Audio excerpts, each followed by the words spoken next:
কিন্তু মোমবাতিটা অনেক বড় হয়ে গেছে। তুই বড় হয়ে গেছিস অনেক, তার জন্য মোমবাতিটা অনেক বড় হয়ে গেছে। এরকম মোমবাতি কে দেবে? যাই হোক, তো ফেসবুকে যারা যারা আমাকে এত এত উইশ করেছে সবাইকে অনেক অনেক থ্যাংক ইউ। আর কি, আর যারা আমাকে মেসেজ করেছে পার্সোনালি তাদেরকেও অনেক অনেক থ্যাংক ইউ। আর আমার সাইজে মোমবাতি দিয়ে দিয়েছে। Happy birthday to you, happy birthday to you, happy birthday to you Riya. Thank you.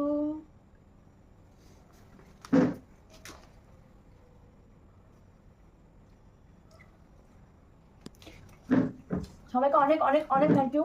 এবার আমি কী কী গিফট পেয়েছি সেগুলো দেখ। তো ফার্স্ট এটা দেখাই, এটা আমাকে স্বরূপ দিয়েছে, আমার ভালো বন্ধু। তো তোর সাথে একদিন পরিচয় করাবো, তো এটা এখনও খাওয়া হয়। এটা হচ্ছে লাফটার ইনসেন্স, আমার ভিডিওর টিম ওরা দিয়েছে। তো যারা যারা এখন লাফটার ইনসেন্স পেজটা ফলো করো না, প্লিজ প্লিজ তাড়াতাড়ি ফলো করো না। আমি আগে এই গিফটটা দিচ্ছি, আমার ভীষণ পছন্দ হয়েছে এই গিফটটা। সুন্দর একটা কুর্তি দিচ্ছে আমার।